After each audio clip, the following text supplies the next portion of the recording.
Ada seseorang nih di zaman Syekh Abdul Qadir Jilani, orang itu kada senang dengan Syekh Abdul Qadir Jilani, termasuk orang yang mendustakan kewalian Syekh Abdul Qadir Jilani.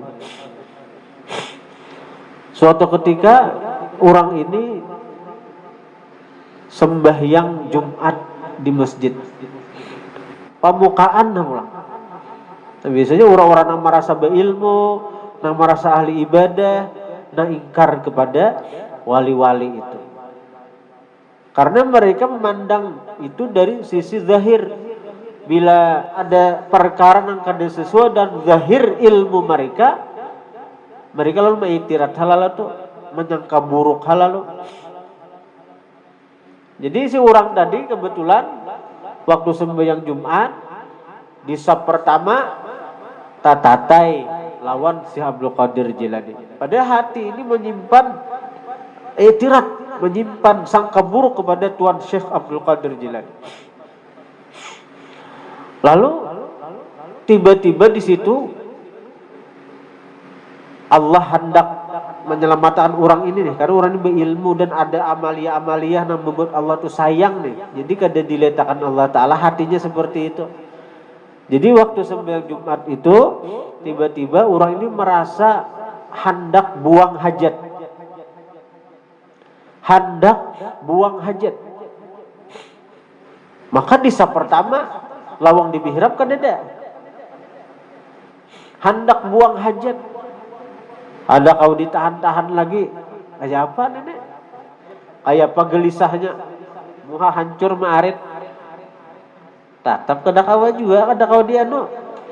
Nah, Abdul Qadir Jilani tiba-tiba sidin membuka selindang sidin, membuka surban sidin, sidin kalumbuni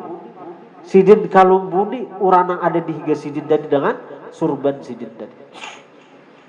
Di kalumbuni lawan surban sidin yang lebar tadi. Tiba-tiba orang tadi begitu dikalumbuni oleh Tuan Syekh Abdul Qadir, beliau si orang tadi tiba-tiba merasa berada di tempat lain.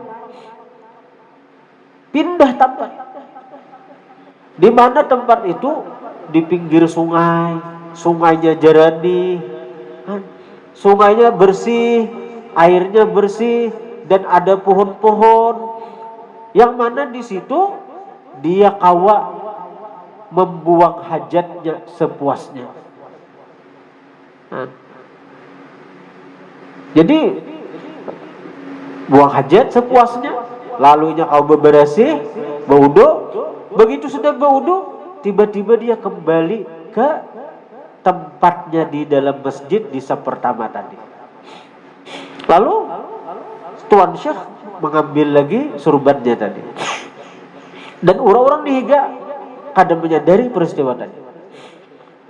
Nah, waktu artinya sembahyang, tiba-tiba ini merasa ada cincinnya.